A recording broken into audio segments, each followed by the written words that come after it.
What's up, everybody? It's Jeffrey Lyles. You were listening to a special edition of Lyles Movie Files. The first half of Crisis on Infinite Earth is in the books. It was crazy. I can't believe we're in a world where we get Avengers Endgame in the middle of the year, and then we end it with Crisis on Infinite Earth. I mean, crazy. Joining me today is little brother Jace. What's up, bro? Good. Just finished Crisis, so ready to start podcasting about it. And the big gun. What's up, man? What's up, man? I literally just said almost what you just said verbatim on the Facebook. That's absolutely hilarious. I literally just said it. I was like, how do we deserve this? It must have been clean living. I don't know what happened. We deserve all of Endgame, the Endgame battle scene at least. And now we get Crisis, probably the best adaptation we're probably going to get of Crisis on Infinite Earths. Like, this is amazing. I'm great, though, by the way, as you can see. So let's break this thing down from the build up in these last few episodes to these first 3 episodes of the crossover. So Martian Manhunter basically had the only arc in Supergirl that tied into Crisis. That was cool. I'm glad, especially as we see how important he actually is to this whole thing, that he had an arc that paid off. Flash, we know he has been worried.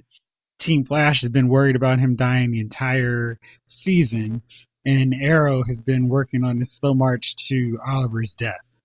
So it's been a lot of build-up, a lot of cool setup, and now it's finally time for Crisis to kick off.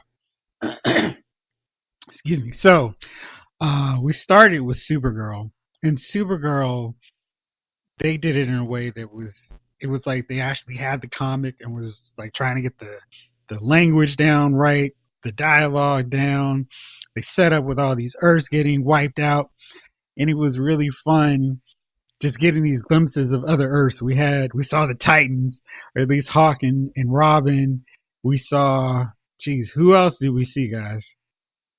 We saw Knox from the original Right. That was so cool. First thing they showed was 1989 Batman Gotham City with Knox. Like, boy, I hope you're seeing this. And then it just got wiped out. Yeah. That was cool. And you saw then we have Burt Ward. Yeah, that was great.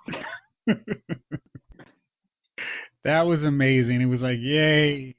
And we don't need to see anything else from him. It was just that little bit. And I just thought they did so much in setting up, hey, this is Crisis.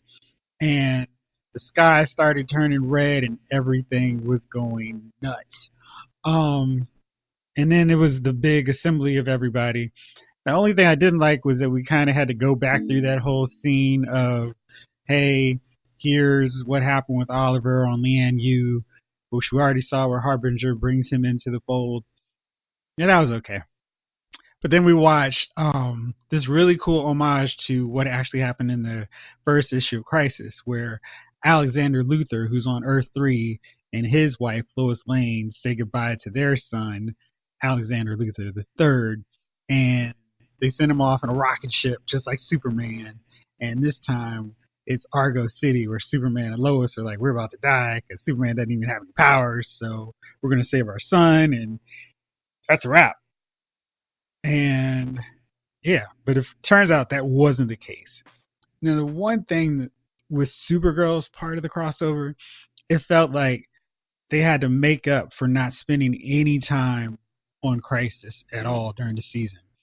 So they were trying to wrap up subplots that if you weren't following Supergirl all season, you would not have cared less about. Like, who cares about Brainiac and his moronic, hey, everyone, what's going on? He annoys me. So lame. Yeah, did it get worse? Because remember, I stopped watching for a while, and I was like, this guy got worse. He was worse in this episode because he's been much better. I don't know why. He's not been much, Jeff. He's not been much better. They just haven't had him on camera. You've got to forget that. It's literally because it's like the scenes that ever annoys him. It's like he's just oh, and it's like, okay. Can Alex or Lena do something to get rid of this idiot? Like, just ship him off. Like, oh, okay. Yes, that's a good way to go. Yeah, and I think what the problem is, he's supposed to be so smart, and all they did is just make him super awkward. So he doesn't even have he's not awkward in the sense that I carry myself so much higher than everybody else because I'm smarter than the rest of you. He's just a doofus. I don't understand it. I think they've decided to make him comic relief instead of like, because even like if they had made him like Sheldon from The Big Bang Theory, that would actually be a better portrayal of him. Because he's like, I am far more intelligent. I'm really dumbing down everything I say to you. But because they don't do that, it's just that would make work. Comic relief. Yeah, they just went lazy. And speaking of comics, like in another context of the word, they do have source material on how to actually use this character. Just saying. What? What do you mean source material in this Brainiac person you mentioned? No. Tell me more. All right, so Harbinger starts recruiting heroes to take care of this threat to Earth-38, and she has a weird mix of heroes. She gets Superman, Flash, Atom, White Canary, and Mia, and Green Arrow, and Batwoman. And I'm always like, why do we need Batwoman? She has no power. But this is pretty consistent with the original Crisis comic, where characters like Blue Beetle, who I love, but actually doesn't have enough power to do anything on this cosmic save the multiverse scale. And especially back then. Yeah. Right? Like, I mean, when Crisis was out there. Yeah, it was like, what the hell? We have several Supermen. He knew, was like, wait a minute, what the heck am I doing here? Which is also, it's like, he was like, in the comic book, he was kind of like, yeah, I know my power level. I'm like comic relief. I can maybe take on this. I am not ready for all this. I'm not even spaceman. Like, this is way out of my league. Mm-hmm. So. And then we got to see Brainiac, Lois, and Sarah go to retrieve John's pod in 2046. And I loved how they kept going to different Earths and just seeing what's happening. And this time Sarah talks to old Oliver. That was kind of weird because it was like, okay, great. Oliver's here. We see an older version. I would have really loved for it to have been Connor as Green Arrow, just to kind of be like, hey, remember that future that we had with Connor as Green Arrow? Well, remember, well, I guess that. Go ahead, Gunnar. I was like, I thought that's what they were trying to do, but not really, because the artificial arm and all that crap, right? Mm-hmm. So I was like, wait, that was like a kind of a hint to it, but for some reason they didn't just go all the way with it, and I'm wondering if there was like a real reason why they didn't do that. I just kept looking at that. I'm like, why didn't they just? This doesn't make any sense. But okay. Yeah. Well, I think it was because like in season 2 of Arrow, we went to Earth 2046. Nah, man, that was Legends. Whatever.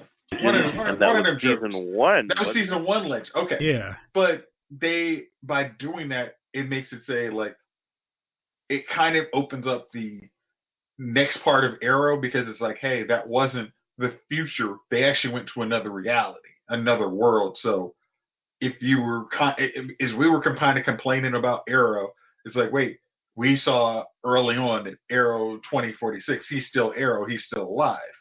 But now they're saying, hey, no, that was a different universe. So that was kind of why they did it. Okay. Yeah, and that's cool, and I don't mind that. And I thought that was like, oh, that's keen. That's how they fixed that. But it was still a little different. Because remember, he was like, I don't know my memory, there was no Connor. There was, you know what I mean? I was just like, wait, it was off by a little bit, and I'm like, okay, is this like Flashpoint, other dimension, 2006? You know what I mean? It was just like, what's happening? They didn't quite. Yeah, it was like 3 different writers were in the room. They're like, yeah, we don't remember either. Let's just write something. Like it felt a little they tried to put continuity, and then they made it in continuity. You know what I mean? It wasn't exactly continuity. Yeah, I was just like, what's happening? And then we get Mia finally gets her suit, which I'm really puzzled where Oliver found the time to get somebody to get Mia to get someone to make Mia a suit. I was very cheap. Always available. They went to very puzzled. They went to Titan's Earth, got my man to make the suit that made Dick's Nightwing suit. And right before, remember, they were traveling through different Earths. So with Earth, and they they somehow went there, and then he had it made. That's what happened. We just didn't see that. It was off camera. Your explanation. Thank you. Also, one other question. Why? I mean, I know you guys aren't watching Batwoman, but she actually tries to maintain a secret identity there. As soon as she shows up on the satellite in the DEO's office, she's like, "Yo, let me take my mask off. By the way, I'm Kate. Everybody, hey, you look like the janitor. My name is Kate. I'm also Batwoman." What was the deal with that? Oh wait, I was gonna say that's on a different Earth, but I'm like, no. That was on Earth 38. So she's like, these are people I know, and this mask is really hot, so I might as well take it off. Yeah, and I can dig that. Yeah. It was the fact that they go to Smallville Earth, right? Earth 168, am I not mistaken? And they were like, yo, we're here, boom, here's Iris, here's Clark Kent randomly there, right? Supposedly, right? And then here's Lois Lane and Clark Kent and Iris, right? Okay, a bunch of reporters, sure, I guess I can believe that, maybe. But if I'm Lex Luthor and I'm reading a damn book of freaking Destiny who says Clark Kent is Superman on this Earth, and yet here's this Clark Kent randomly there, and I made them disappear back to their ship, how do I, just the dialogue that happened there, he's like, on this Earth, Clark Kent is Superman. But my Earth, that's just ridiculous. But you just sent the one from your Earth back to the ship. Why do you think he's like, you're supposed to be like super smart, genius, smartest man in the world, honestly. Like, so you're jumping super ahead. Yeah. You're jumping ahead. We'll get to it. I'm sorry, but that was a big hole in the plot if we're talking about secret identities revealed. That one just jumped in my head. I'm sorry. I'm sorry if I'm jumping ahead. No worries. So then we get like a really cool moment from the comic book where we get the Monitor's quantum tower showing up and the heroes actually having to defend it. That's a big subplot early on in the story. Mm-hmm. And they actually delivered with shadow demons.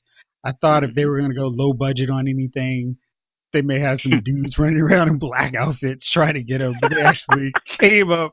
They found the money for CGI shadow demons, and it was great. I think CBS donated some money to that. Yeah, right? We got a Kickstarter for shadow demons, y'all. Chip in, please. But the one problem is like the shadow demons weren't like exploding people, like basically like and they were anti-mind. I was kind of mad at that.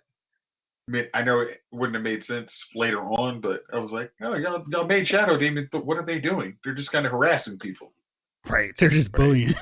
Hey, what's up? Hey. Yeah, I wanted to see them like literally obliterate people with a touch. I always thought that was like that scary element to them that you can't do anything. You have to fight them from a distance because if they get close, you're dead meat. A punch is going to end up you losing an arm and soon dying. Yeah. So that was something, but like you said, we had to do something about that because of what happened later. Also, I cannot stand how my man Martian Manhunter refuses to become Martian Manhunter in any of these crossovers. I'm like, geez, so irritated.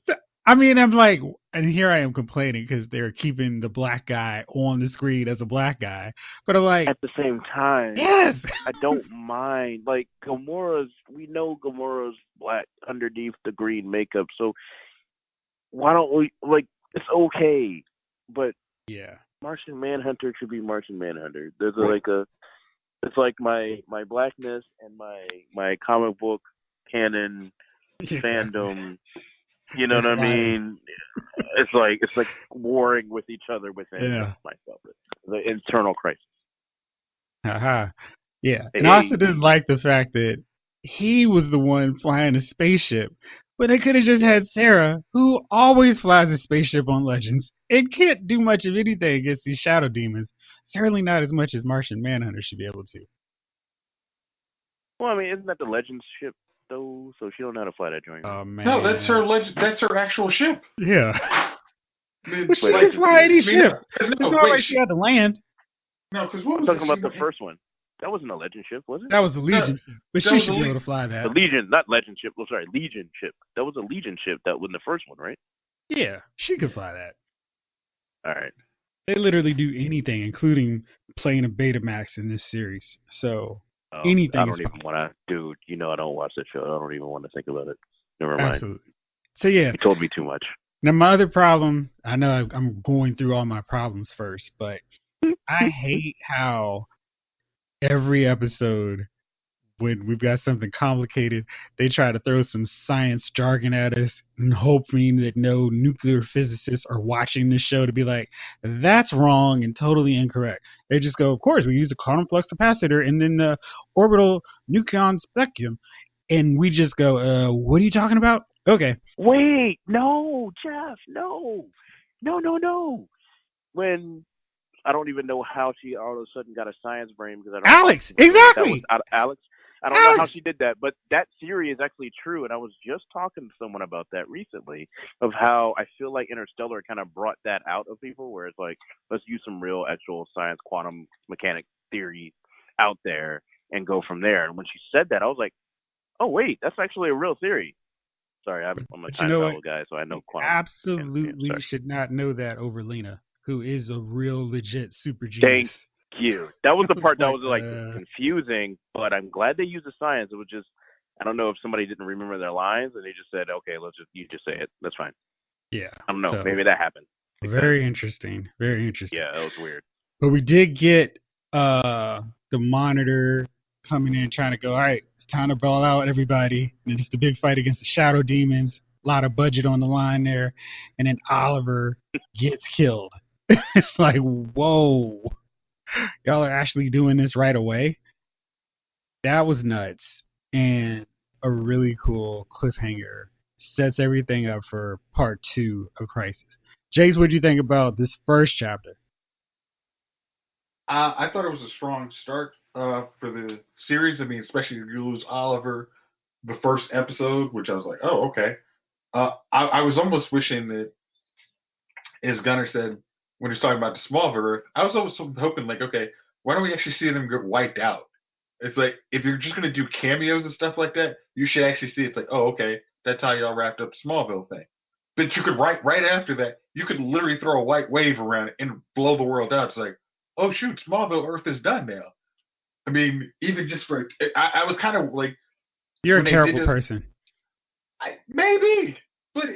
Whatever, they blew up the Black Earth. I mean, it's kind of the thing is you're supposed to see, like, especially, like, Earths you have connections to. It's like when you saw Nos, if you saw Nos getting killed, it's like, oh shoot, Earth 99's gone. Like, oh shoot, it's like, I mean, you can't do Titans, or maybe you can. Who knows what the heck they're gonna do after this? But it's like you just, especially worlds you have a connection to. It's like, oh, you saw Earth 38 die. I mean, we started the show with Argo dying. That was oh wow, Argo's dying. We if you watch Supergirl, you care about it. But then it's like, oh, this is Smallville Earth. Just a white wave just blowing up the farm. It's like, oh, shoot. Guess we won't be seeing Clark Kent and Lewis. I would have liked that. I'm with you on that. I'm with you on that. That should have just infinite wave, boom, done. Y'all are terrible people. Whatever, man. They killed off two. How did Black Lightning end the last episode of Black Lightning? You are jumping ahead, sir. Just wait. We're getting there. Crisis, or we talking about Crisis? We ain't talking. There's no linear anything now, sir. Man, it's Crisis, dude. It's like, it's hours of Crisis, okay? Right. That was the 8 o'clock hour to get to the 9 o'clock. Exactly. Whatever. Yeah, I would have liked them to pull on a couple more heartstrings. I mean, I think that was kind of my thing. Is like, even like, because how we were talking about in the comic, it was like, oh, I didn't know anything about this Earth, but we see Lex Luthor's world getting destroyed like Superman. Then you see like kind of these other Earths, and you're like, oh, where are they talking about this superhero? Oh shoot, he tried to save somebody, but then he gets wiped out by a white wave. That is kind of, I think, right now, that's what's, I'm already going to say this. I'm probably going to have to watch this whole thing again after it's all done, because I did just read the comic book, and right now I think the comic book's better. So. But. No, I mean, it's always going to be better. I just said that's what I said. It's the greatest adaptation that we've seen in a long time, and I'm like super psyched. Don't forget, the comic book was the greatest thing of all time. Period. True story. I can't argue that. That was the greatest comic book event of all time. Period. They keep trying to replicate that, but it is like, okay, they really are. You can't. Yeah. All right, so moving on to episode 2 of Batwoman. The second part of the crossover, which was Batwoman's episode. And unlike Supergirl, they didn't do a here's what's going on in Batwoman's world, which I think helped a lot more. They just put her in a featured slot, which is fine. Okay, hold on. I got one before you get completely into it. You watch Batwoman, right? Yes. Mm-hmm. Okay. There is a scene where Karen and her are talking like, last year you helped out with the crossover. Has that made sense in the term of Batwoman? That was last year that she was starting? Yeah. Okay. All right. You guys are like all over the place. Okay, so you might have skipped over it. that hadn't started yet. That was later on in the episode. Did we? I don't have the time code in front of me. I'm sorry. Yeah, clearly. They definitely, yeah. So yeah. Now the one thing that kind of what you're talking about, they are really having to push Batwoman as a big time player on the same level as Supergirl, Green Arrow, and the Flash. And I don't think that's working very well because Batwoman's been around for a cup of coffee. And they're really having to bend over backwards to be like, yeah, no, she's right up there with them. She's all this stuff. She's great. And it's like, yeah, okay. I mean, I get it. You can't do Batman, but let's not act like Batwoman is some game changer in this thing. Batman wasn't a game changer in the comic Crisis, and she just throws batarangs and shoots a grapple gun. There's only but so much she can do, and have lots of attitude. But it's a lot of attitude, though. It is. She can take the anti-monitor down. She's the best actress on the show. She's the best actress on the show. On Batwoman? On Crisis. Really? She's the best actress on the show. Yeah, actress of all of them. I still don't dig Melissa's portrayal of. I dig the portrayal, but I don't dig her acting because she still hasn't evolved from freaking what's the show she used to be on? You know her from Glee. I think it's coloring your. I've watched one episode of Glee ever. Being clear, I'm just saying she hasn't evolved. Okay. Did you see her in Lena's episode like last week?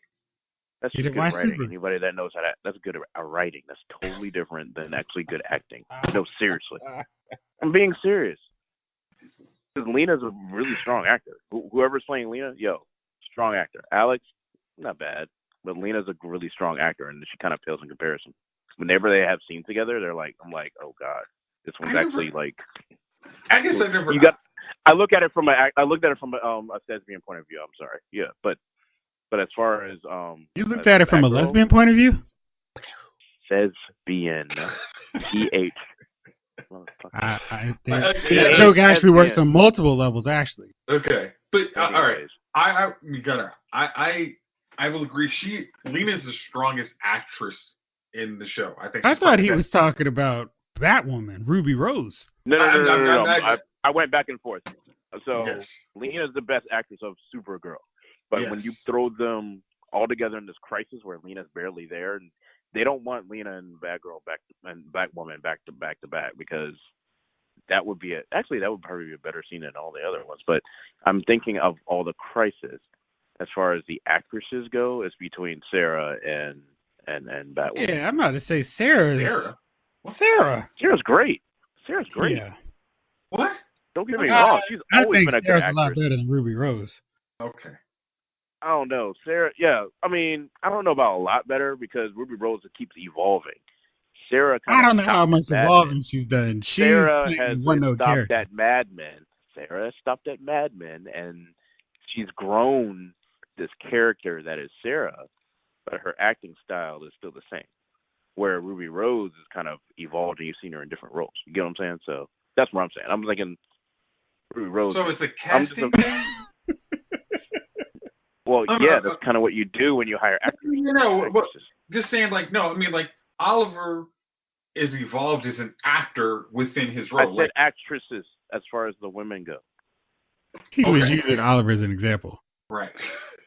Okay. What I'm saying, it's like Felicity stayed pretty. Felicity devolved as an actress because of how they wrote Right. her. I was just like, wait. Why are you throwing Felicity out there? She literally devolved. Yeah. So, like, I think, okay, let's go with Thea. Thea evolved as an actress in her role. Mm-hmm. Sarah has. I mean, again, Grant. I have not watched I don't watch Legends beside the crossovers. She kind of. They probably write her the exact same as she's done for everybody who watches just 2 episodes. So I can't like make a critique, but like Lena, I can say, hey, from Lena's first and the crossover, she's been the best. Yeah. But I also know Melissa Benoist from her time in Supergirl. Maybe it's just watching small episodes, but it's like her as an actress, she's definitely gotten better. Like now, maybe there is. I saw like some movie where she was like basically like oh gosh, she was like a Muslim terrorist wife. I cannot believe we're spending this much time talking about their acting. Because this is a professional show about actors and actresses who I think they do a fine job in their characters. The only person I think is terrible as their character is Brainiac, but that's more because of how they write him. Okay. Yeah, he definitely took over from the Ray spot. That is absolutely straight. Yeah. All right, so let's see here. Where were we? All right, you were talking about we are now in Batwoman, and you were talking about yes. And now where we start after Batwoman, where they're hyping Batwoman up to be awesome, which does not seem appropriate because it doesn't feel earned. Yeah, not at all. I mean, she hasn't done anything.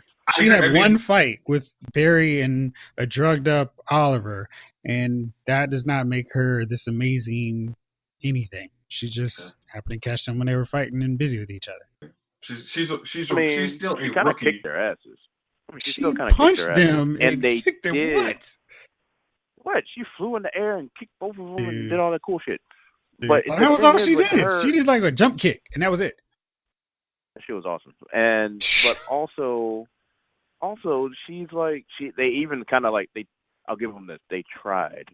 It was a feeble attempt, but they tried to be like, yo. She's like, why am I here? Like, I've been a superhero for 2 seconds. But they keep revisiting that arc, and then the Paragon of Hope keeps telling her that she's good. So I don't know. So I'm like, what are you talking about the Paragon? I'm talking about the Paragon of Hope. Who's that? Supergirl keeps telling her like she's all good. Don't worry about it. Gunner, he's being sarcastic because he hasn't gotten to the Paragon part. I don't care. I already warned you. I've been drinking, man. Nah. Okay. All right. Let's focus on me. All right. Put the alcohol down.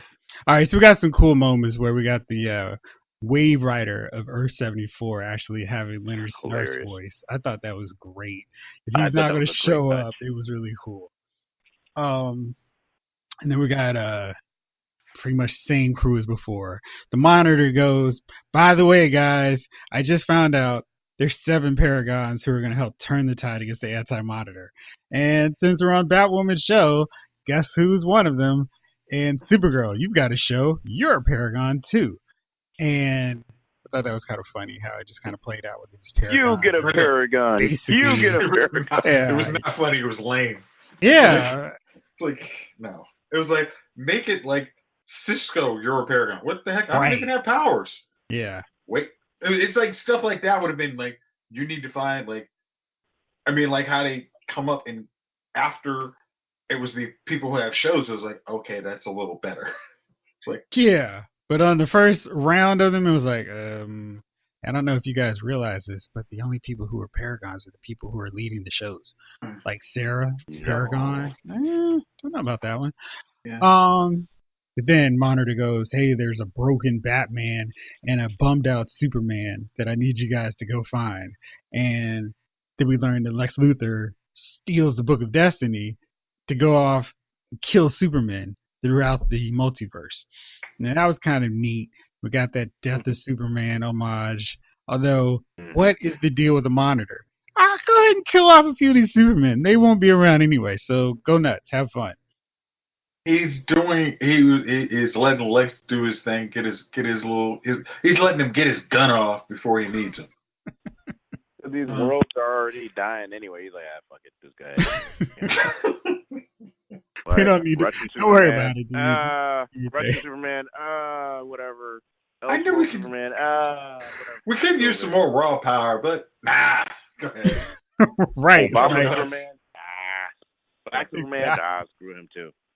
Earth Prime Superman. Yeah, let's definitely get rid of. Instead of Batwoman, get rid of that Batman.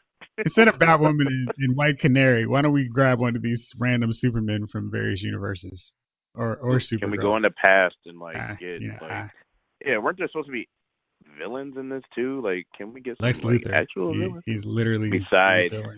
Yeah. Can we get Slade? Can we get the old Slade, man? No. Like, come on, man. we need to go through the ghost of Arrow Pass and give him a good. What about Damian Dark? He would have been good. He would have made a lot of sense. Dark. I'm talking about Ra's al Ghul. No, he's lame. No. Prometheus would have been cool. John Barrowman, because he actually. Prometheus would have been awesome. Yeah. And they already used him this season. Yeah, exactly. That would have been fun. So I'm thinking about multiple Ra's al Ghuls from Gotham, and that's the only one that's missing. You know that, right? They should have just brought him in. He'd have been the only worthwhile one, but he's not much of a fighter. Agreed. He's a leader of assassins. Yeah, that's true. Yeah, I remember that. No, didn't he fight Bruce for a second? Not really. For 2 or 3 minutes. Okay. But if you've got Batwoman who can knock out Green Arrow and the Flash with one move, what do you need somebody who can fight Batman? Very true. I'm sorry, was that sign not big enough? Future Black Woman. Future Batwoman. It's not the one that we're watching on the show right now, right? Which is pissing me off a little bit. I don't know. Maybe in continuity, I was like, what's happening? Anyway. Yeah. So we got that really amazing moment on Earth 99 where Kate and Kara take their field trip and they run into Luke, who's this bad boy club kind of dude. I like that because they make him such a geek on Batwoman. But the real payoff was seeing Kevin Conroy actually on screen talking as Batman. That was so cool. Did either of you guys have to close your eyes, though? I had to close my eyes for a minute. I was like, okay, yeah, that's no.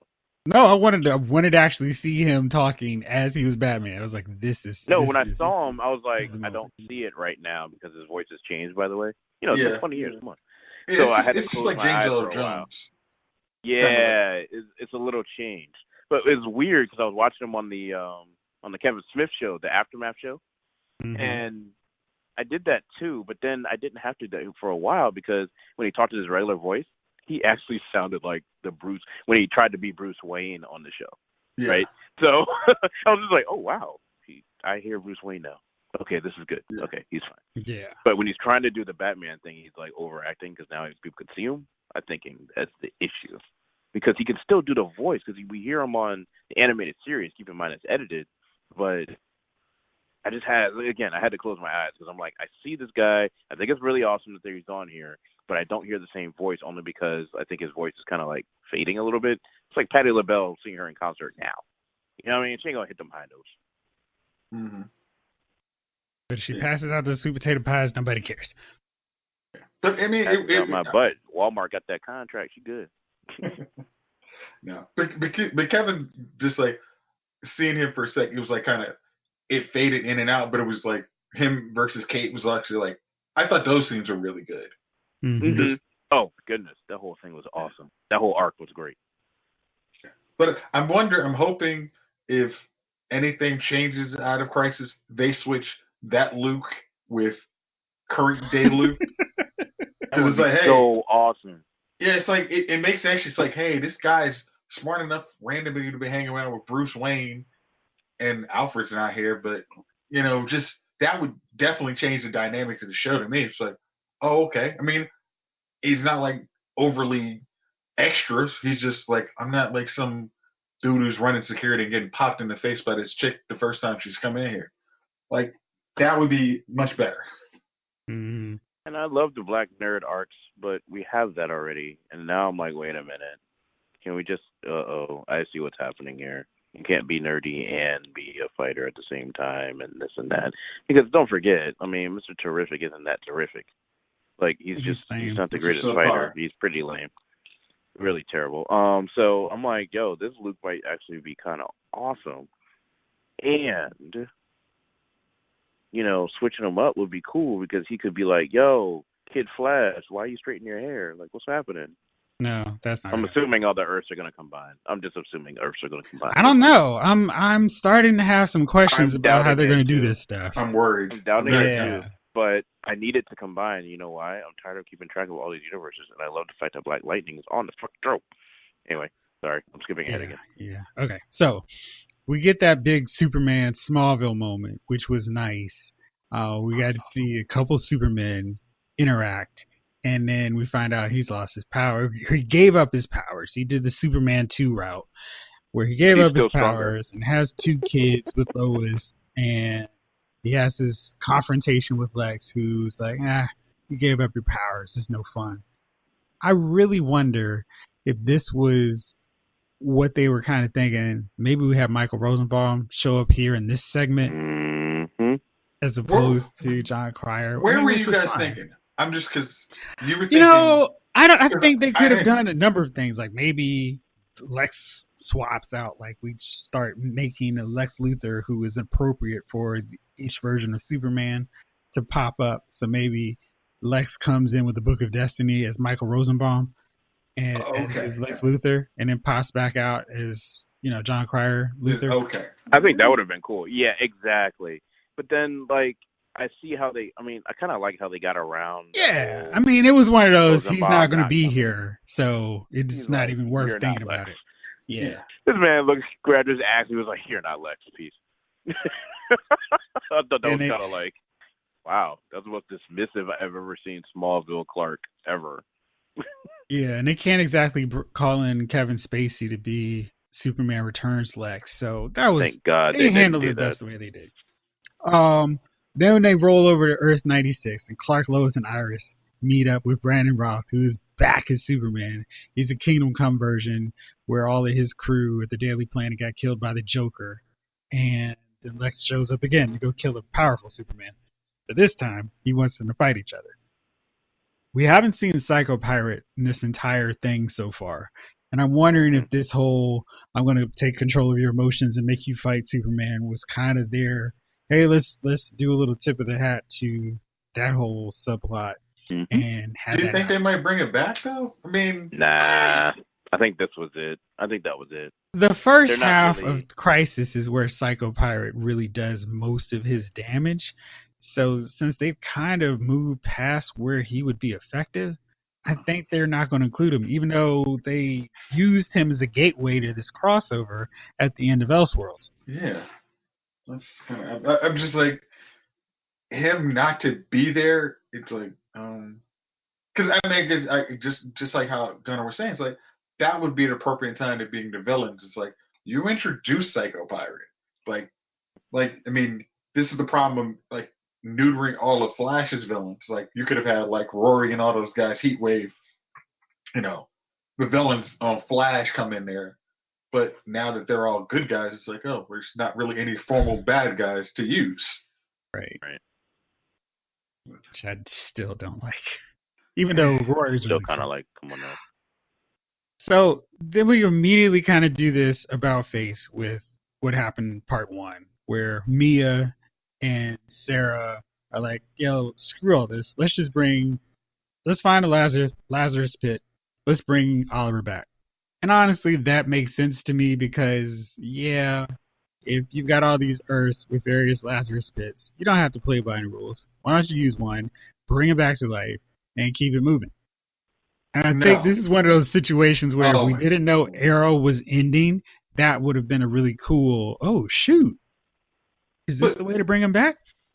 Okay, but Sarah was the most advocating, destroying Lazarus pit there was on Arrow. So all of a sudden, all it takes is, you know, Mia, hey, I want my daddy back. Okay. It's like, I mean, that would have been a time for them to fight it out. Like, nah, champ, I don't know. This is not happening. I didn't bring my sister. I didn't bring my sister to a Lazarus pit for Damien Dark. Like, oh hell no, I'm not getting Oliver Queen. Like, no. Like, It's Crisis, man. This is but like it's the fourth Oliver. quarter.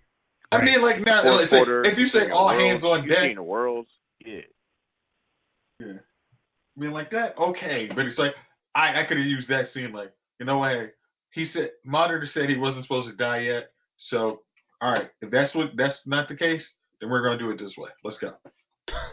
Let's go. So now, of course, he wasn't able to do it. They run into Jonah Hex.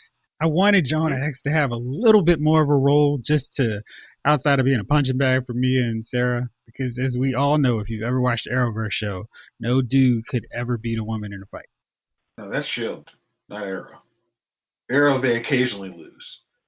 Like, remember how Sarah? I mean, Shield is at least realistic. Some of these cats are like actually more powerful, but you know. Yeah. Here, Agents of Shield, at least I can buy. May beating down everybody because the way she fights. Everyone. Mia like is literally like, yeah, Mia's a twig. I can't buy her beating. You're not buying it, huh? Nope, not even once. Whatever. She could be.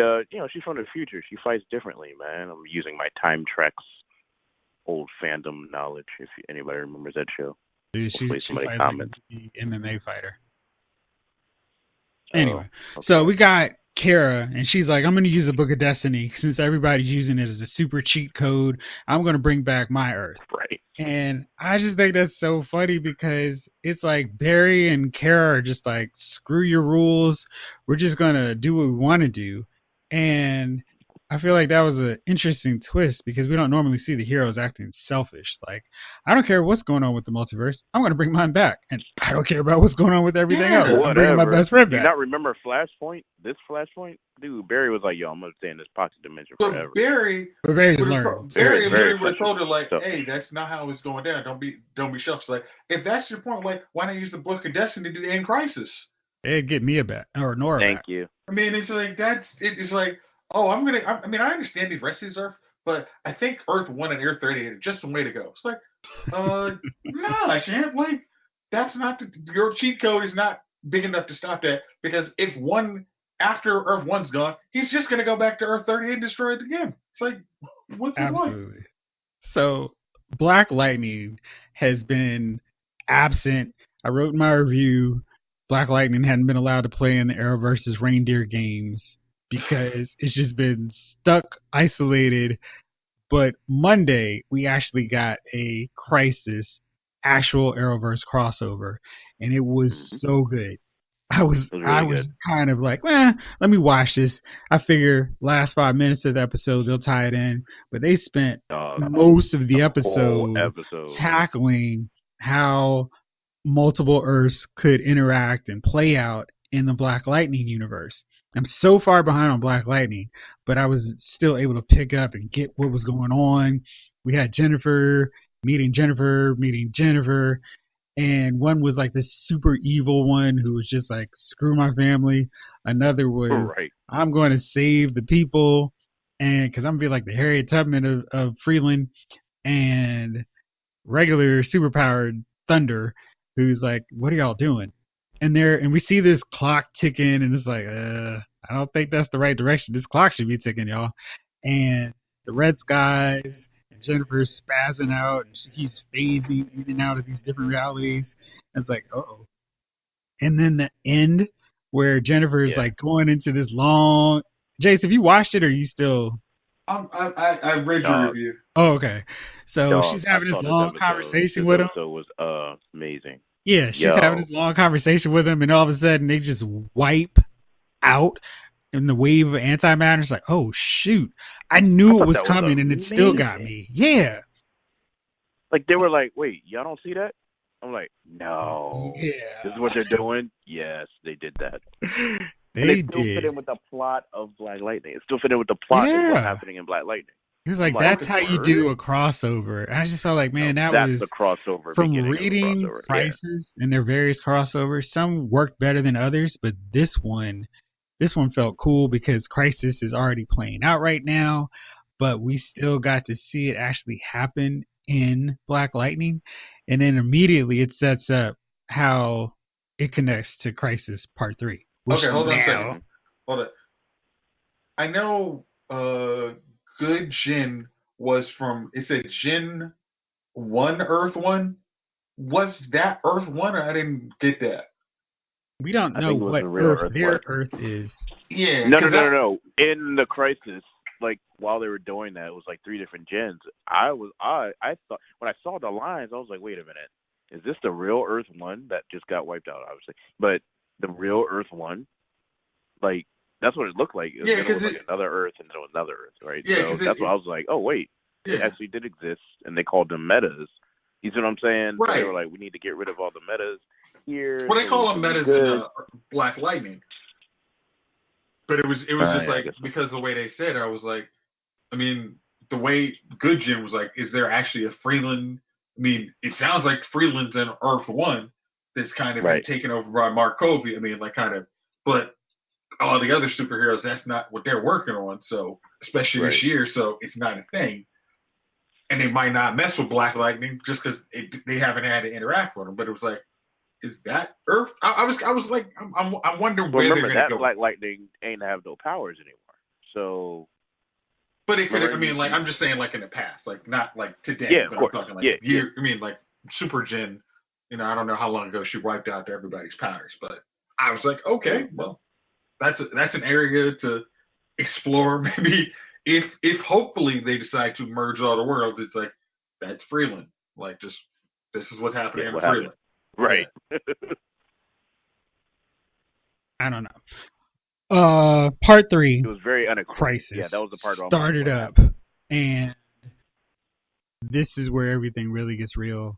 We've got the announcement, hey, we found the other Paragons. It's Martian Manhunter, which I thought was hilarious that the picture used for Martian Manhunter was him as a Martian, not as how he looks 99.7% of the time on Supergirl. It's cheaper.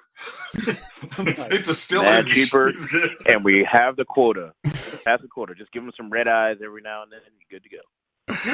You know the funny thing is, they actually probably should do that. Like much. I mean, it's like if they're gonna have him like when he's in his superpower, not changed up Martian Man, just put some CGI on his eye. Like tell him put some red contacts in. Like they've been doing that since before we knew he was Martian Manhunter.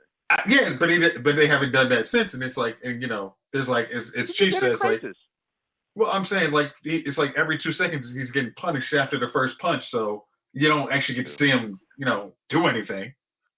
I see him get knocked out all the time. What are you talking about? It was ridiculous for a character that can freaking phase all the damn time. Sorry, it's just annoying. Man, he gets punked out with a quickness. He never gets I can to get in a good fight.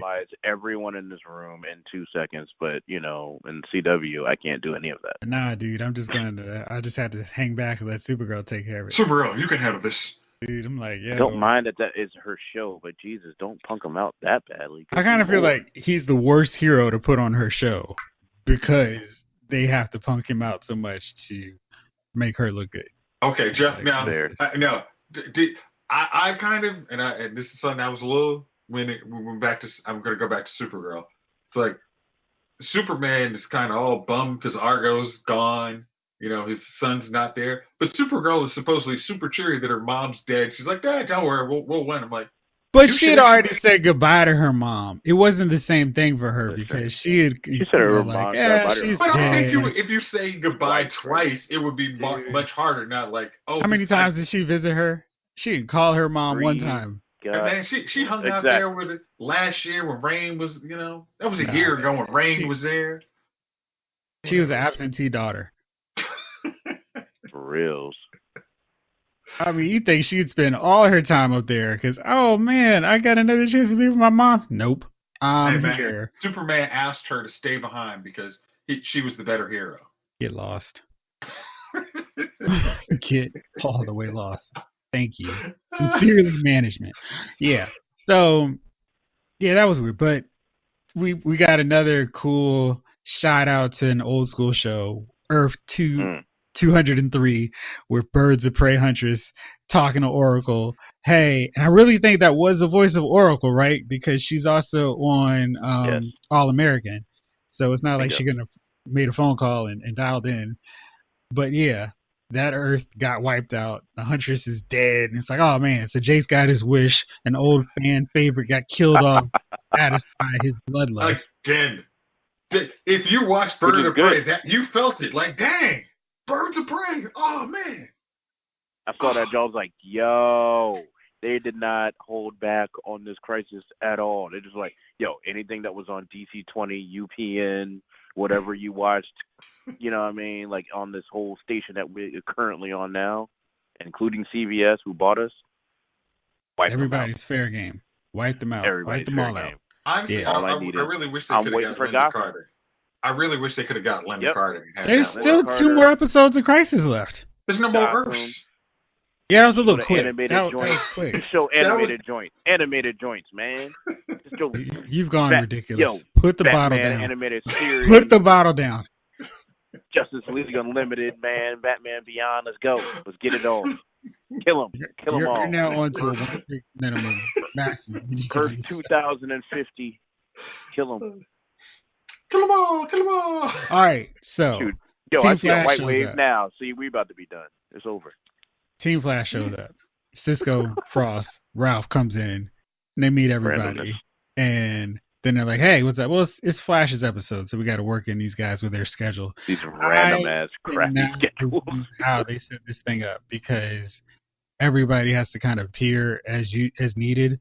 Like, we've got this major crisis going on, and the question no one's asking is, where is Alex? Because clearly she can figure out some science equation or... Her and Lena are on different spaceships, resettling the survivors of Earth 36 to Earth 1, which I'm pretty sure I would have gone exactly like kind of how Crisis did in, the comic book. Mm-hmm. I'm seeing a bunch of invading spaceships in a red sky. Mm-hmm. I'm thinking it's those dudes. And I'm asking the president, hey, why aren't those spaceships taken out? They're about to kill us all. Especially in Supergirl's Earth. Yeah. It's like, nah, Supergirl's Earth. Like, those are the guys who are super alien phobic, xenophobic. It's like, hey, let's go to another Earth. Nah, this ain't gonna work, shit. I gotta go back to yours. It's dead. Don't care. Go back to your Earth. I'm like, they did say only 3 billion were survived. I'm like, yeah, I feel like the other, like at least 2 of the other 3 billion that just stayed and got wiped out were like, nah, B, take me out with the wave, son. I'm not here for getting on no damn alien. I'm not getting no shit with no aliens. I don't trust y'all. With good reason. This is the government coming to take us away. I understand. Oh no. So yeah, then they figure out there's one more Paragon who doesn't have his own show. It's Ryan Choi. And Ryan Choi we meet up with him. He's talking to his wife, and I just knew we were going to go a different route because it's a CW. But he's got a wife and kid, and Iris is the one that convinces him to help, which I thought was a nice touch because, hey, I like having seen Iris get something to do on this as opposed to going, Barry, it's going to be okay. That was good stuff. Writing something as usual. Yeah, and then he was geeking out because he saw Ray, and I don't know how they're going to do this in terms of tying in with the comic book, and if we're going to kill off Ray because Ray's not going to be on Legends for long. This is his last season, so I don't know if they're going to kill him in Crisis or have him get wiped out later and have Ryan replace him. But the funny thing is, like, when they showed the trailer for Crisis, they showed like Ray getting sucked into that portal, and I thought, that's how they're gonna kill off Ray, and then introduce like we need a new Ray, kind of like how they did Wildcat in the comic book. Yeah, we took out our Ray, so we got the new Ray. Like, hey, we need somebody who knows, dwarf star matter, particle. So hey, Ryan Choi's the next best candidate. Like, we need you to be the Ray. So. Adam, I'm sorry. And Adam that actually shrinks, not, uses a bad Iron Man suit. Nice. Man, this is my first Iron Man cosplay. He worked really hard on that. Cisco could have improved it. Yeah. Also, so I'm still talking about this because I think it's hilarious. Batwoman could care less about her secret identity at this point. She's walking around in front of Lex Luthor. Mask off. She's like, I'm good. If the world's going to be destroyed, I'm not going to be under this hot vinyl wig. She's Bama's ain't in my Earth. I'm good. No, but I mean, my thing is, Lex Luthor would actually know who she is. It's like, oh, I actually know you're Bruce Wayne's cousin. It's like, because she's rich. Yeah. She's rich. It's not like she's not not how rich. Richer than you could imagine. I don't know. I can imagine quite a bit. Anyway. Cisco hates the name Anti-Monitor, which I think is hilarious. He wants to workshop it and change it to something else. But that was so totally Cisco. Right. And then we find out that Nash was the one that messed everything up for everybody because he opened the Anti-Monitor's portal chamber, and then he became Pariah. So now he's fated to bear witness to tragedy. I don't think they've done a good enough job with that aspect of Crisis. Like, they've done a lot of things really well and adapted it fine, but they really should have had Nash or Pariah showing up on all these Earths as people are getting killed and wiped out. We didn't need to see him like, hey, Huntress, I'm Pariah. He could have just watched it. They could have CGI'd him in later and been like, oh, shoot, he's watching this. Yeah. But the way they've done it, he has been, I've had to watch a bunch of Earths and just see stuff go bad. But he hasn't seen one thing go bad yet. So that's one thing they should have done. The story of Pariah, where he's like, I've been around for millions of years watching these. It's like that. I mean, it's like I'm trapped in a suspended animation for millions of years. Then as soon as I wake up, then I'm seeing all these worlds die. Like, just like how you were saying, like the Titan, like the Bruce Ward world, Earth 66. All you had to do is put him on a street corner in the outfit. Seeing Burt Ward, you don't have to see him in the same shot. It's just literally like, you're just like, oh shoot, no, not again. Yeah, they could have just done that, and I think that was one thing that they really missed out on. And I think if you are not familiar with the comic, Nash or Pariah's character is going to be the one weird one where you're like, who is he and what is he really doing? It's like, because Nash even had like, oh, I understood Nash, but why is he the Pariah? Like, I'm not understanding that. It's like, that's what I'm saying. Like, it's going to probably take another viewing to get maybe the full scope of that. But right now, it's like, that is uneven to put it mildly. Yeah. I've had a couple of viewings, Jason. You're not going to get it. They did not develop this character at all whatsoever. Yeah, it's like, we wanted to use the comic. I mean, the costume, it's cool. We could actually do it on our budget. But it's like a homage. I'm like, all right, fine. Yeah. They did a great job with the costume. It's like Harbinger without the helmet. I'm like, all right, it's fine. I'll just deal. I think her costume looks great, honestly. I think her role and portrayal and everything is wonderful right now. It's just wonderful. I think it's going well. I just wish the helmet was there. That's all. Yeah, and the blonde hair, because I think that I like having that mix up. We've kind of gotten over that over courses of 7 years in Arrow, right? But I mean, man, we don't do blondes. Arrowverse does not do blondes. Except Mia, right. And Felicity, but and Sarah and Laurel. But all right, well, okay, you get it. We don't do blonde dudes. Laurel switch back and forth. That's what I'm saying. So now we've got so Flash is like, all right, it's time. Cisco and Frost are with him. They go into the anti-monitor's chamber and they see this big antimatter cannon, and I'm getting excited because this is how Flash dies in the comic. He stops the antimatter cannon because the dude is crazy in the comics. He's just like, I don't care. This plan didn't work. I'm going to use this cannon that my soldiers have made up for me, and we're going to literally shoot out of the sky the rest of the Earth. Yeah, it's like, there's 5 Earths left. I'm going to get rid of these 5. We'll be done. Right. He is the ultimate cartoon villain, but unlike them, he is absolutely committed to making his plans work, and he is not treated like a joke. Yeah, he's like Cobra Commander, who's like, I figured the first one might fail, but I got like 3 other ones. Whatever. Right. He's a serious Cobra Commander. I understood Destro and Serpentor were going to try and betray me. Yeah, whatever. No biggie. I got this. Yeah. So, and then there's like this blur, and it's like, wait a second, is that a treadmill? It is, and it is the Earth 90 original Flash TV on the treadmill.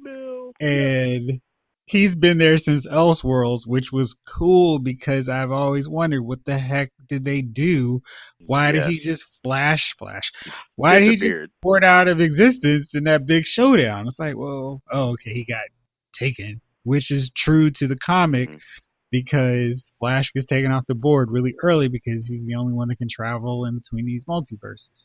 So that was a nice nod to the comic book. The antimatter canon was Pariah vanishes for a second, and then he comes back with Black Lightning, and I completely proceed to geek out. Right. It was like, yo, Black Lightning's here. I felt like I was watching Black Panther and Civil War. Like, oh, shoot, he's here. And they treated him really cool. He did his motto when he was trying to hold off the antimatter cannon while they figured out how to stop it. And the big payoff, 90s Flash goes, nah, dude, you're not sacrificing yourself. I'm going to do it. Steals a little Barry speed. He gets a flashback, and they show the clip of the old Flash TV show, just perfect. And he dies in crisis fashion. So, what y'all think about that? I thought, good God. First of all, you see Chris Williams and freaking Jonathan West's ship just like together. And for some reason, for me, I was just like, dude, that's just like old school star power right there. Good. They're in their costumes. This is freaking awesome. I'm down, right? If you think about it, the arc of Chris Williams' character is that back then he was Black Lightning too. So theoretically, they might have been in the same costume, different shows. You know what I mean? Different, in the same time period, right? Yeah. The old school 90s guys have been working.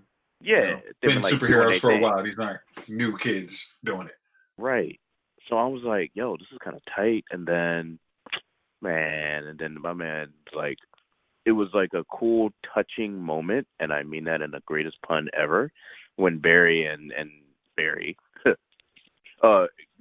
Barry took Barry's powers for a second. And I was just like, this is so cool. I'm down. This is the greatest thing ever.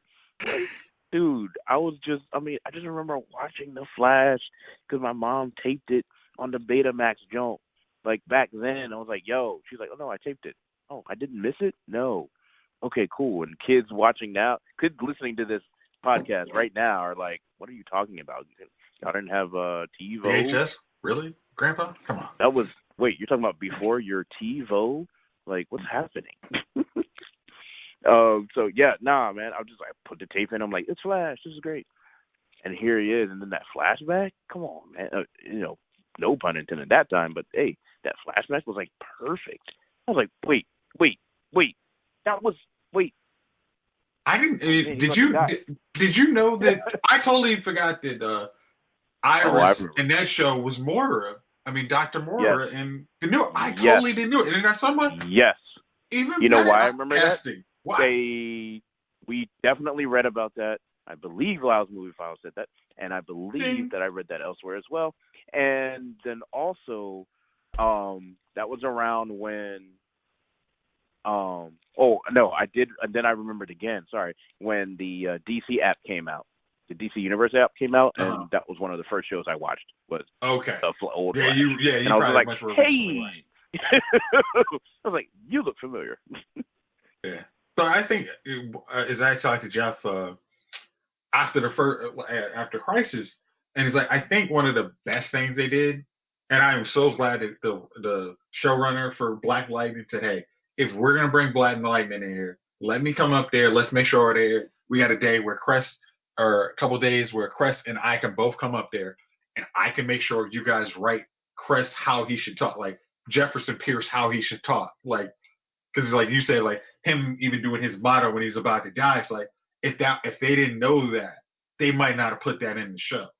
It's just like even just talking about like when he's talking to current day Barry, he's talking about his father. It's like they might not have just even remembered that. They just might have just like, hey, he's just going to use his powers and talk. It's like, no, putting his voice into it really helps his character. It's like, okay, like putting him on the same level is current day heroes makes a lot more sense than Batwoman. It was so weird because in that one scene, I felt like, yeah, I really totally buy these guys on equal footing that he is a top tier hero with Barry because they had a genuine organic moment. They weren't forcing it like, hey, World's Finest. Remember, because Superman and Batman had a comic called World's Finest. Ha ha ha. That's us. I just felt like it was, I can go along with that. They had the shared thing, and we already know that Barry's going to lose his superhero BFF with Oliver dying, and it felt like this was the entryway to him having a new BFF who has a little connection with Lightning. I don't know, it just really worked, and I thought it really did oddly one of the better scenes that I wasn't expecting to be so good. Yeah. Because it was like, just watching the preview, like, oh, okay, everybody's like kind of bonding, but it's like you saw the two leads of the shows bonding. It's like, okay, like this, this makes, like I said, it didn't seem like it was forced. It's like, hey, I saved you guys. Now let me talk to you why I saved you. Okay, cool, man. Glad to see we're on the same page. Yeah, and they had that shared trauma of losing their fathers. And that was the part that like touched me. I was just like, wait a minute. Okay. Now they're really connecting these characters. Now, I have to say, and excuse me, I have to ask, in general, rhetorically anyway, like, I want Supergirl and Batgirl to be cool, right? I get it, but they have nothing to relate to, and they're forcing it. They work because the actors are doing good jobs. Don't get me wrong. The actresses are doing great jobs. The actors are doing great jobs. Both of them. However, the writing the writing there just isn't there, and they're not trying. And I feel like they're making it easier. I had this same conversation with somebody else on my site today because I was going, I like the two of them together. I feel like we don't need a retread of the era with Batwoman, and Supergirl, while fine this season, I think is exhausting a lot of the stories that it could use. And we've got a Superman and Lois show coming, which should rightfully take most of those Superman villains who've been hanging out on Supergirl. They should go over to his show. So what they could do, that would be different than anything else we've got on the Arrowverse so far, is put Supergirl and Batwoman on a show. Call it World's Finest.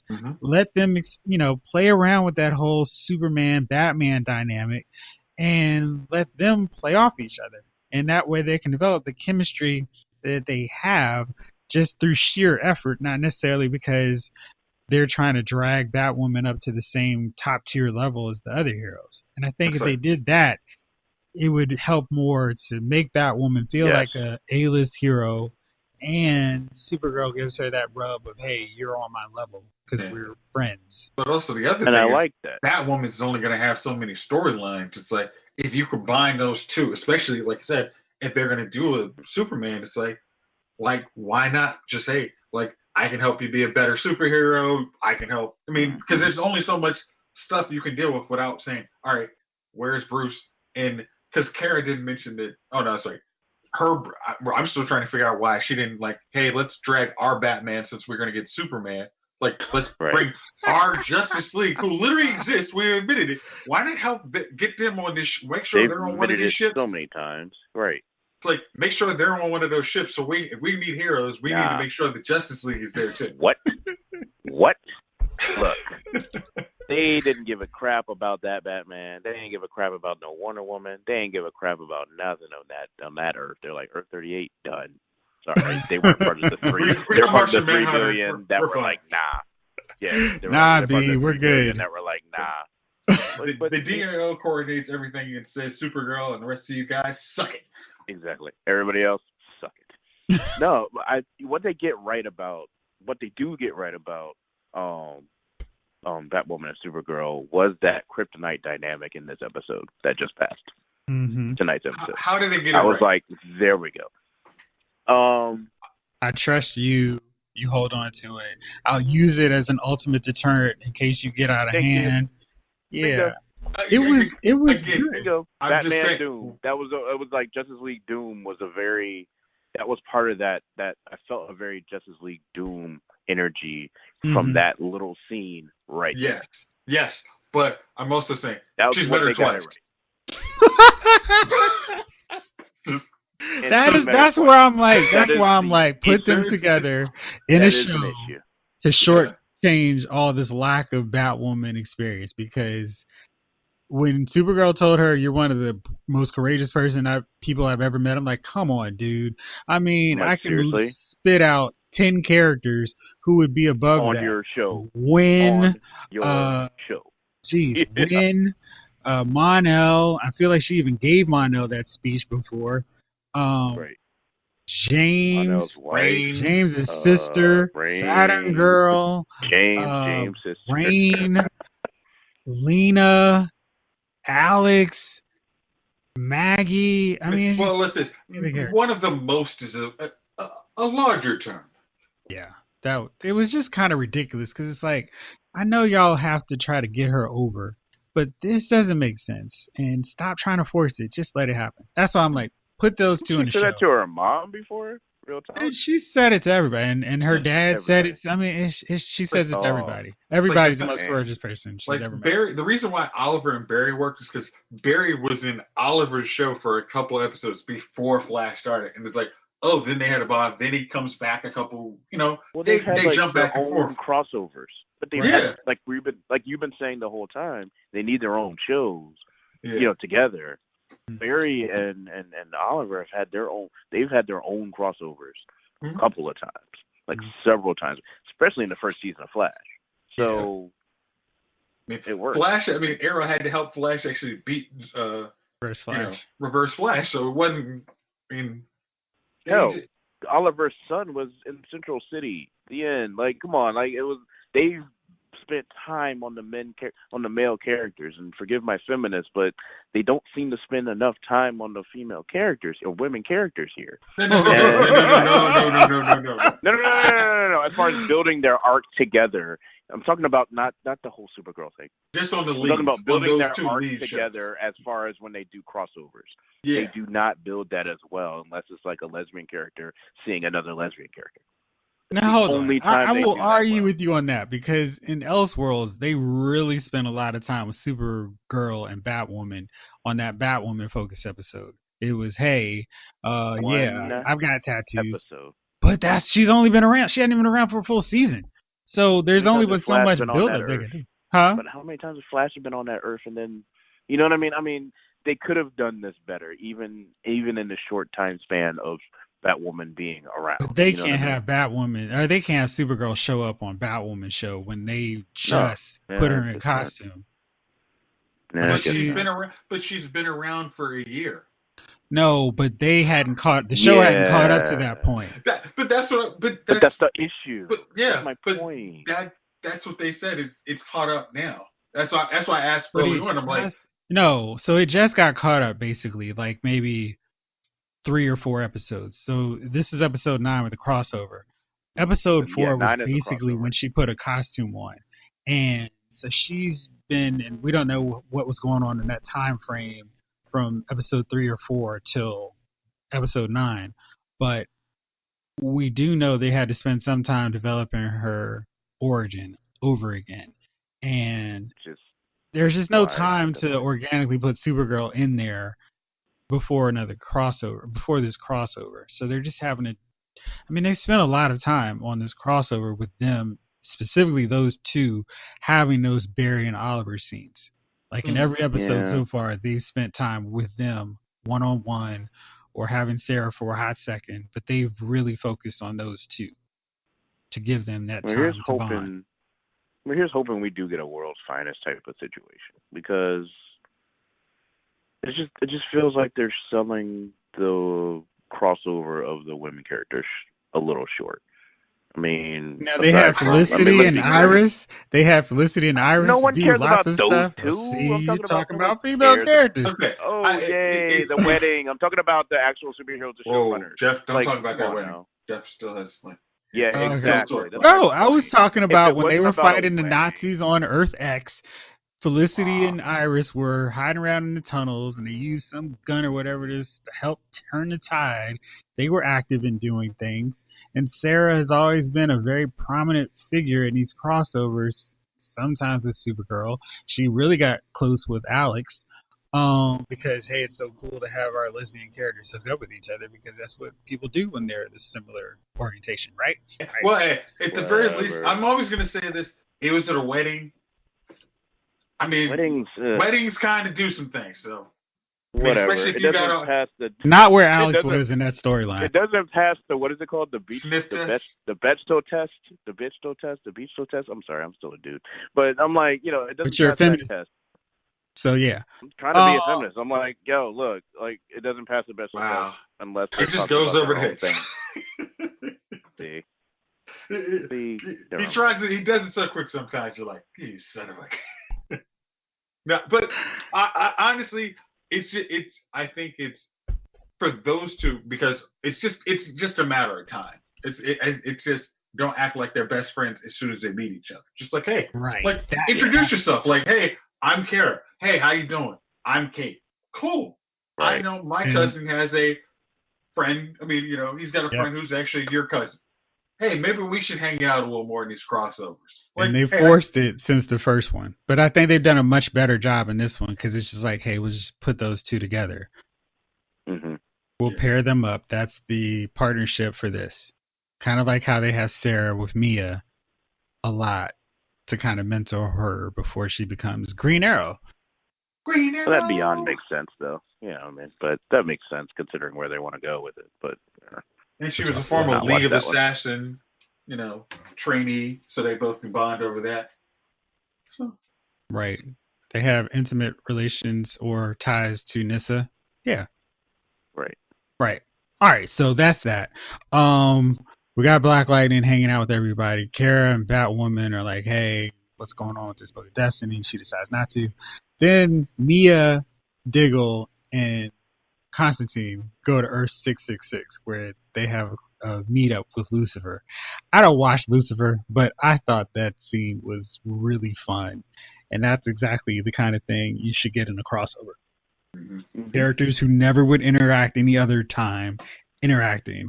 And I was like, man, that was fun. Let's bring him in for the next crossover. He didn't even have to do anything. Just that kind of scene like this was perfect. So they go to Purgatory, which naturally is me and you. And I like that because the last episode of Arrow was actually called Purgatory. So it's like this, there's Purgatory on multiple levels for Oliver. It's smart. And it's an island, so it's like Lost, and Lost was Purgatory. Yeah, I think it. Yeah, it was great. And then Diggle is the one who stops Crazy Oliver from going off, and he calms him down. He's like, oh, you guys are back. And then Jim Kurgan's like, nah. Y'all are not getting this happy reunion. Oliver, I need you to actually take over my role. You can be the Spectre. I think that's an interesting twist and a good way to make Oliver's death count and use him as a Spectre, because I was tripping really hard on how Arrow was going to be the guy to stop Anti-Monitor. But if he's imbued with the powers of the Spectre, then I'm on board with what they can do with that.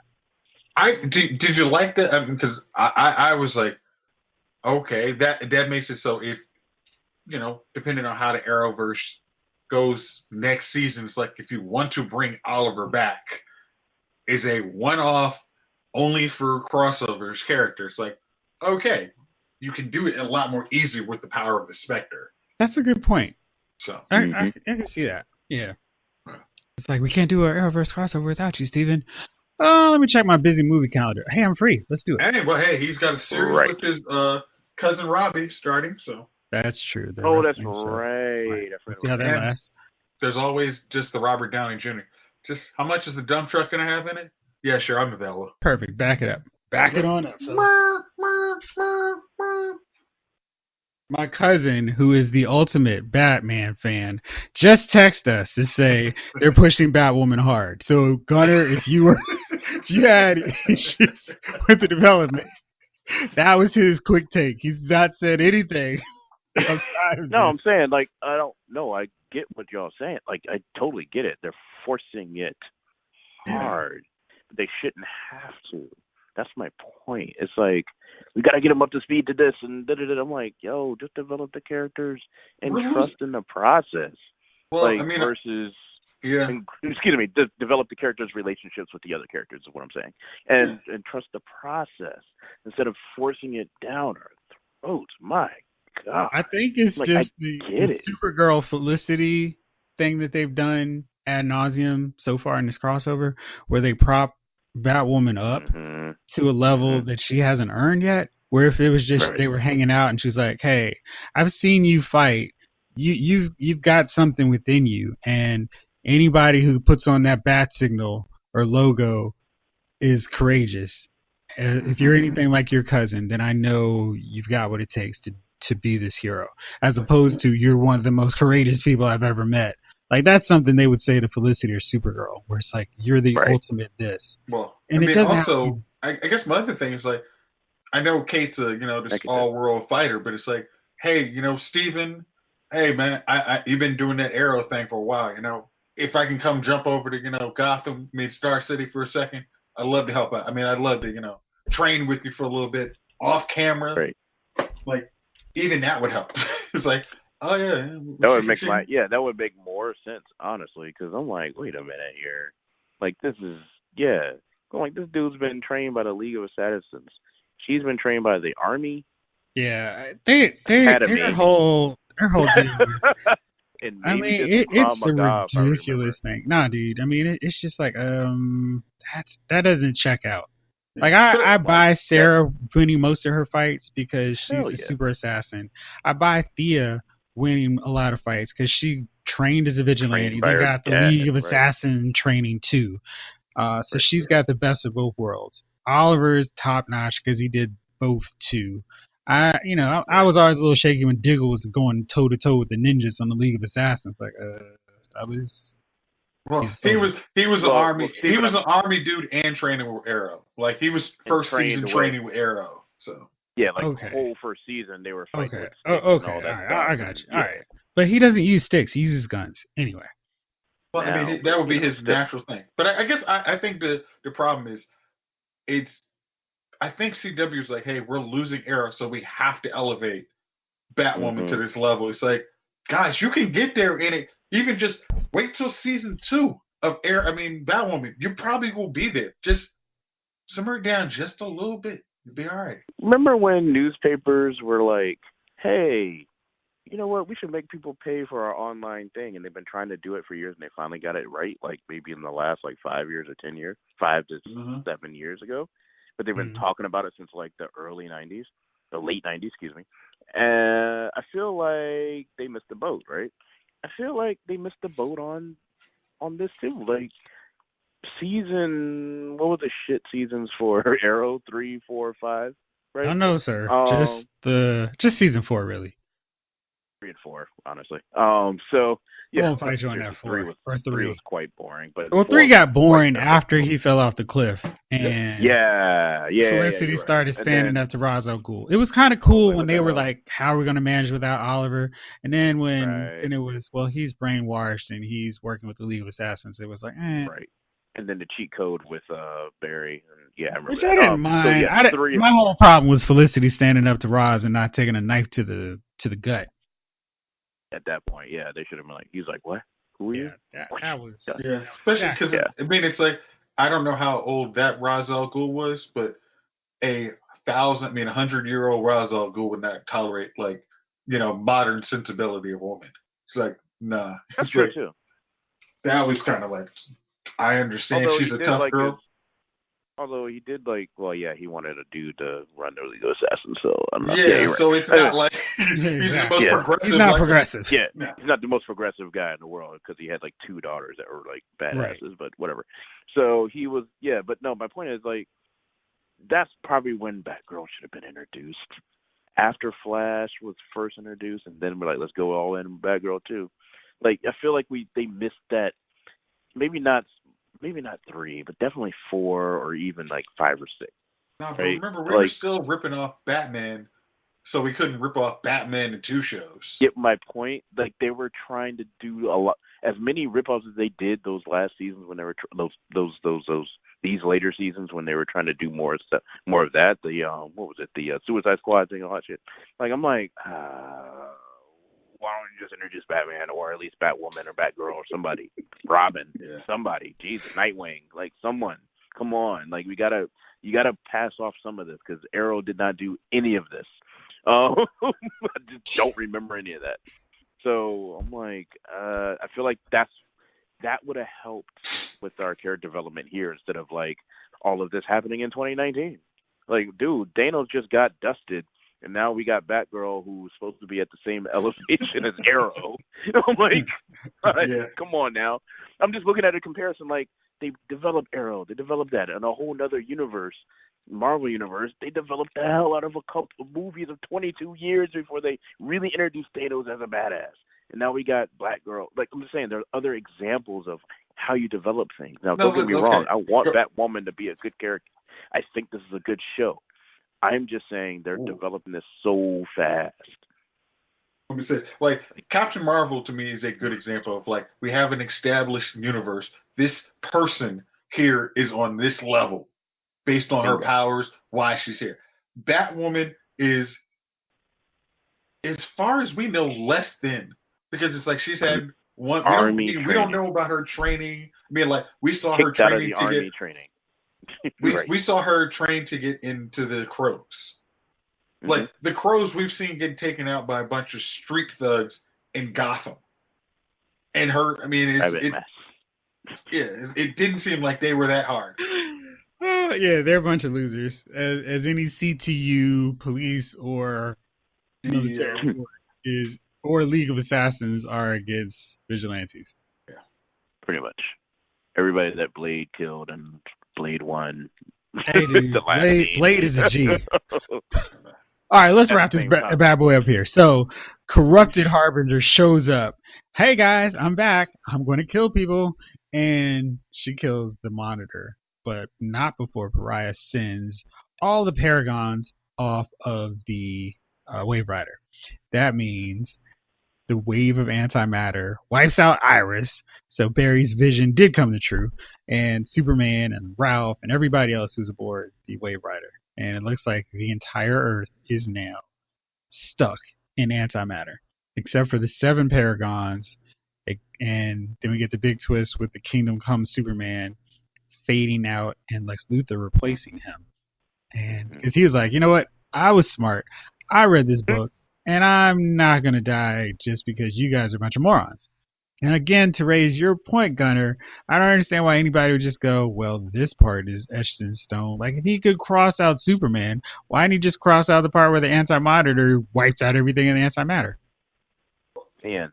Yeah. They've kind of written some weird stuff for themselves. Did you notice something, Jeff? No, I noticed something, but I needed to ask you more because you read a little more of the new continuity after Original Crisis. Like, when he was talking, the Monitor was talking to Harbinger. He's like, he was mentioning, like, I should have, taken you out when you were first introduced Mobius.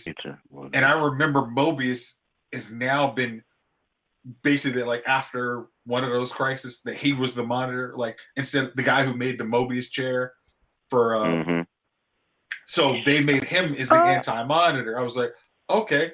Did they also mention that anti-Monitor had Monitor had a family? Is that new continuity too? Dude, they've changed up so much on that. I mean, it just depends really who's writing. If Brian Michael Bendis wrote it, it changed yesterday. I'm sorry. Don't like his writing. I really don't, man. He just like, hey, here's an eraser. I'll just change this. I don't like it. I don't know. I think in this case it was okay. No, I didn't think it was a bad thing. I was, because it's like, oh, Mobius. Like, it was more like, oh, okay, Mobius. Like, so we had a connection to him. But I just was wondering if that had been changed too. Yeah, I don't know. Maybe it was a head nod to, like, what was it, Infinite Crisis and something else, and I was just like, Gunner, I was really thinking that if they play this right, they could eventually do an Infinite Crisis, but they have totally screwed it up. I'm not say screwed, but they've gone totally different from how that could be a possibility. And I'm like, man, y'all could have thrown in Alexander Luthor here. You could have done this, you could have done that. And how they've done it is fine, because it's like, this is our version of it, which is cool, because, you take ownership on the way you want to do it. I just feel like there were some really exciting parts of the Crisis comic that they could have adapted just to tell that story. Okay, what was the deal about Kingdom Come Superman saying his son's name was Jason? Because you mentioned that in your review on LylesMovieFile.com. What was that about? No idea. I don't know why he was named Jason as opposed to Jonathan or anything else. My only thought was maybe they're going to do a Jason Todd. No, I thought Jason was the name from Superman Returns. He didn't name him Jonathan. He named him Jason, I thought. From Superman Returns when he was in there. You're right. I think you're right. Because that looks like my son Jason. The Kingdom Come universe is Superman 1, 2, and Superman Returns. Bingo. Yeah, I think you're right. Okay. I don't remember Superman Returns. Help me out, guys. So remember, that's how we met that Brandon Roth he came back to Brandon Roth. Superman was a stalker, and he. Yeah, you're right, Gunner. It is Jason. Yeah, he was a stalker. I remember that. He was also he was a home wrecker. So does that mean he broke up Lois and old boy? And he said his son. They got together. Who knows? Yeah, he said his son, because he came back from that, and she already had her son, who was like 5 or 6 or 7 or 10 or who knows. Right. He was an absentee dad. Right. And he was like, and remember at the end he was just like, he's like, will we see you? He's like, I'll be around. I'm like, damn, they just turned him into like, child support owing ass random dude. And I'm like, I don't think Lois is going to come to collect. I truly hate that movie. It was because of that ending when that Bama said, I'll be around. I truly hate that movie. That thing is like All-Star Superman number 1. Wow. Superman Returns number 2. I'm like, can't stand it. And then Superman 4. Then come on. That's too much. And I'm being honest. Did you I'm sorry, Jason. I'm just messing with you. No. Superman 4, then All-Star Superman tied it first, and then comes Superman Returns. Okay. The cool thing about Superman Returns is the eye bullet. Based on your categories, I was just like, I mean, Superman 4 is just bad. It's just like, I'll put them as tying. They're tying because that was really bad, but I still liked it as like when I was a 10-year-old. I loved it. Anyway, so I don't feel like I like Superman 4 ever. I didn't like that. I was like, I could tell the budget had been cut. Like Superman flies, man, that background gets real. It's like, that background was like my living room. The lights off, and then they fight. My living room with the lights off, and his cape floating down from the coffee table down to the floor. Let's run it again, guys. Run it one more time. No. Hey, we got one time to do this. If it doesn't work, we're just gonna keep replaying it. That's all we got. Let's do that. Going. That's all we got, guys. That's all we got. All right, so Motorola. But no, Jason was the name of Jason. All right. Yeah. So 7 Paragons are left, and Lex Luthor is one of them apparently. And there's no Superman, even though we had 3 to start off Crisis. I'm also wondering if this is because we have to keep Supergirl prominent. Yes.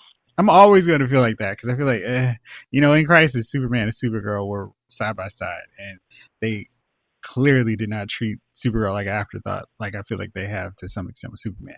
But I always feel like they never do enough Superman. Your 3 Superman is like, I don't think it would have been bad to just go the Crisis route and just like, you can kill off Superman.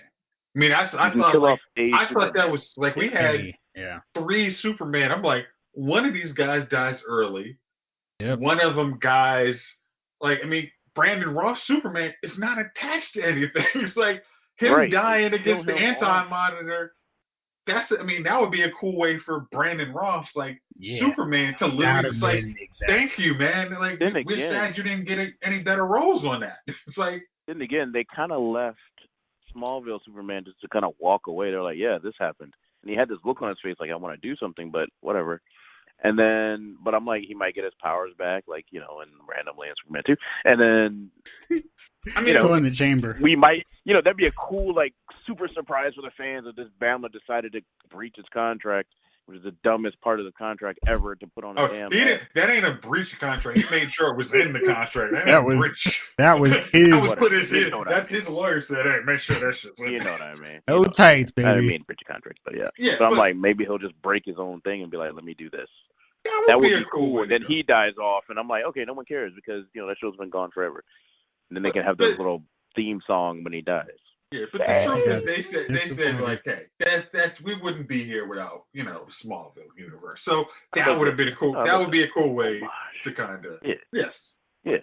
But I still think it's like they're definitely changing stuff on this crisis, and I'm like, okay, I'm not seeing where the full picture is yet, but I mean, like I know, like kind of elsewhere, I'm like, oh, this is really good. This one, because I've just finished on the source material. Sorry, I'm like, oh, I don't know. I'm okay with it. It's not like, oh, this is the greatest crossover ever. It's like, okay, let's see where it goes. Oh no, this is the greatest crossover they've had because the way they ended Elseworld, I was like, oh, okay, that's fine, that's okay, but because they were the way they ended Elseworld was leading up to this, so it's just like, okay, we're just waiting here now, and then don't forget. We've been waiting for this since the second, third Flash episode when we saw the damn newspaper front page. I mean, I guess I'm like, let's get it. I guess my thing is like now. The best crossover of them was actually when they introduced the Legends. It was like when they had against. You didn't like them? Okay. Yeah. Oh no, you're right. When they introduced the Legends, you're right. You're absolutely right. Yeah. Them against put them all together and go. Vandal Savage, but, like I mean, it's like that was I mean, there were some Betamax issues, but other than that, it wasn't a bad. This one, I'm like, okay, there's some stuff that seems really forced, and it's still like, okay, well, maybe in a year this will. I mean, I'm gonna watch it when it's on digital, and I can just watch all parts of the crossover in January or February. But it's like, okay, we'll see where this goes. I like it all. We can watch. So what do you want to see happen? Yeah. How do you want to see it end? I don't know because I mean, it's going to help because I'm going to have a month away from Crisis, but I want to see like, all right, Jim Corrigan / Oliver Queen takes out the Monitor, and somehow he gets his reward of Felicity. And no, I really don't want to see that, but I'm thinking that might be how it happens. I kind of want. I mean, how just them actually beat like this team of heroes does not seem like it could beat the Anti-Monitor. Agreed. And I think they don't have like a super like Legion ring or some power other than just their Paragon status that is actually going to help. It's like they were creating this weapon that was going to make them beat the Anti-Monitor, but we only have one tower and one Earth. They lost that Earth. I just don't see how this team's like. There's Supergirl and there's Black Lightning make it. I can't remember. No, he got wiped out. Black Lightning. Damn. So their power hitters are gone. It's like, I mean, White Canary. So we got Lex, Sonic, Supergirl, and Martian Manhunter. Don't worry, we got you covered. Martian Manhunter, who doesn't change form. Stop what you're doing. Oh. Supergirl, can you handle this? Lex Luthor, Batwoman, Flash, at least, thank God. Flash and Batwoman, thank God, because at least those two know how to like do something. Supergirl, we got them, like those three, we good. Everybody else, I'm kind of like, word. Y'all got a bunch of street fighting dudes against a guy who wipes out worlds. Exactly. Kind of like, word, that's what's popping. So yeah, they're trying to get Arrow up in here and get it in. And then like, but I remember seeing like maybe the preview. We haven't seen a couple scenes yet with Brandon Roth fighting yet. So I'm like, okay, I want to see that. Yeah, I think if you look, I think they're gonna switch it back or something like that. Like, Lex, what the hell are you doing? They'll be like, you'll be like, okay, fine. I love how I watched the after thing with Kevin Smith, as I said earlier, and he was just like. I liked what he coined as the bookmark. of Destiny because he tore out the page. It's like I'm like, oh, well, that is a bookmark of Destiny. So that had his name on it. So I'm like, yeah, maybe he like tears up the bookmark of Destiny, and like Superman comes back in that form or whatever. Because like that dude, that was annoying. I was like, what the hell is this? The Matrix? Like he's Agent Smith the whole situation. Like he was like, I'm just gonna turn into this guy. Here we go. I got the Sharpie of Doom.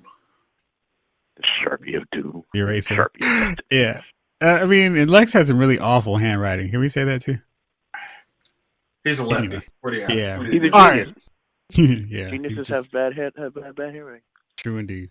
All right, well, fellas, that'll do it for this one because we're gonna try to do it again here this week. But I just wanted to talk about how great this crossover has been, how exciting it's been, what we're looking forward to, what we liked, what we did not, and what we want to see next month when Crisis on Infinite Earths returns. So, thank y'all for rolling with me. Thank y'all out there for listening. This episode of Lyle's Movie Files has been filed.